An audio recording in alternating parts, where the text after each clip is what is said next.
Well, let's return then to the situation. This Nationality and Borders Bill is back in the House of Commons today.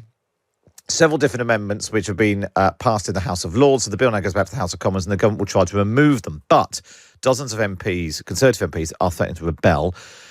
Let's speak to one of them. David Davis, former Brexit Secretary, of course, Conservative MP for Halton, Price and Halton. Morning, David. Good morning.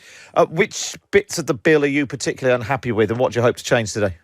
Well, the one I'm most concerned about is what they call Lords Amendment 9. Basically, the Lords have taken out of the bill the government proposal that they should be able to keep asylum seekers offshore. You may have heard in the last sort of few months them suggesting that this might be Rwanda. Then the Rwandan people, Rwandan government said no, it's not. Then they said Moldova, and the Moldovans said no, it's not.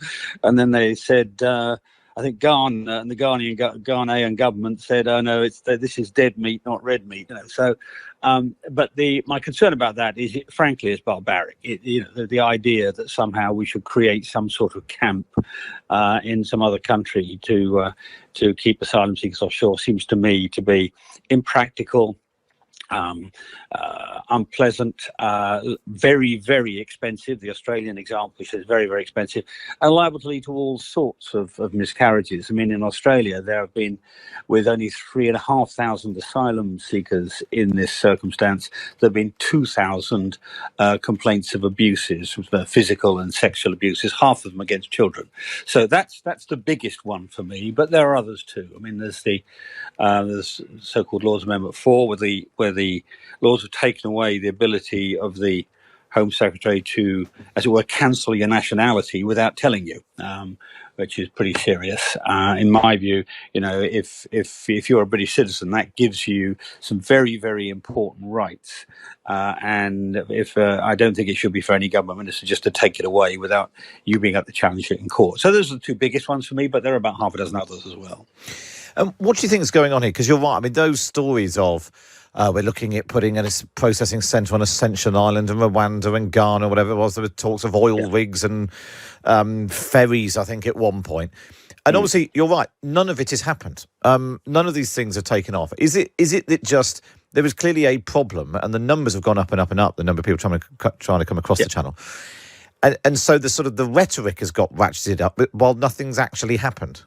Well, that's right. I mean, basically, what's happened is that action has been displaced into rhetoric. I mean, the government has felt exposed. I think not entirely their fault, but they've been exposed because they haven't been able to cope with the people trafficking across the channel. France has, frankly, behaved rather poorly in all of this, and if not facilitate it, certainly not act to stop it properly, and it's very difficult. It's a terrible circumstance. It's bad for government control of migration, but it's also very bad for the people involved, many of whom drowned. So they, in desperation, they talk about starker and starker measures. There's also a bit of sort of raw politics in this. I think quite a lot, certainly of new MPs, feel that their constituents voted for them because they were very concerned about immigration, and that these are sort of so-called red meat tactics to try and tell them that we really care about it. Actually, I think that's to underestimate our constituents. I think they're smarter about this than that presumes. But that's the reasoning behind it. And the truth is, I mean, my view is, even if I don't succeed today to get rid of the offshore processing of asylum seekers, I don't think it'll ever happen. I don't actually think they're ever going to find anywhere that's going to take them. I mean, what self-respecting country would do so, and what would be the size of the bribe you'd have to pay to get them to do it as well? So I think the government's in a bit of a corner, frankly, on this. Not entirely its own fault, but the reactions to it are, frankly, ones I don't view as very civilised. And is it a problem for Priti Patel that there's clearly concern? In fact, we were told earlier this week that there was a presentation given to special advisors last week, and one of the top 5 priorities of the government was small boats. We were told they just don't seem to know what to do about it. Does this call into question her position as Home Secretary? She keeps making these announcements. It doesn't seem to work. And like you said, even if she passes the law, that's not ultimately going to change anything. No, I mean, I still think they haven't exhausted the options on the so-called pushback strategy. There's one of the law's amendments which is to sort of handicap the government's ability to push back votes. And that's the area where I think we will eventually get a grip on this issue.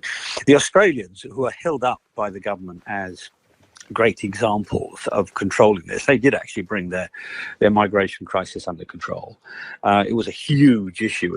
It literally was the lead issue, I think, in Australian elections. I talked to Tony Abbott. I called him up last week just to see what he thought was the most effective operation, and he said pushback.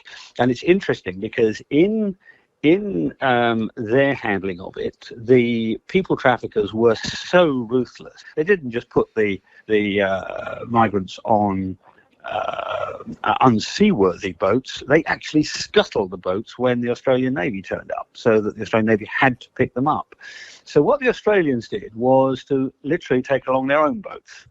And if this happened, they put the migrants in the boats with an engine and enough petrol to get back to Indonesia, and told them the way and sent them on their way. So saved their lives, but didn't let them into Australia. And we may have to do something like that. I don't know. It's going to require something pretty imaginative to get across this. And at the moment, my impression is, the Home Office, and I don't particularly blame Pretty for this. I mean, the Home Office, you may remember, I mean, you're a young man, you may not, you may remember John Reid when he arrived at the Home Office as the new Home Secretary. He said it was not fit for purpose. I do think it has some structural and managerial issues, and and the various agencies involved with this find it very difficult to cooperate with each other.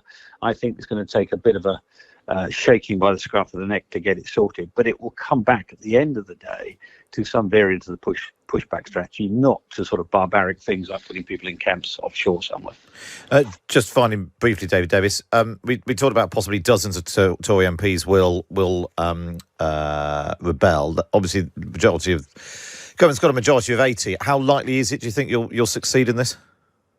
Not that likely, to be honest. I mean, there was a lot of talk over the weekend of 50 Tory MPs. Well, I couldn't find you 50 Tory MPs who are rebels, I must say. And the dozens, of course, that different ones will vote on different issues. Not everybody agrees on all of these things. So, for example, someone like, I don't know, Damien Green, old friend of mine, he agrees on he supports the Lords on some, and I support the Lords on others. So I don't think the government's going to lose. I think this is going to be a sort of salutary exercise for them to say, think about this again, even if they win, think about it again, because the policies that are inside this bill are not going to solve the problem. They're not going to solve the problem.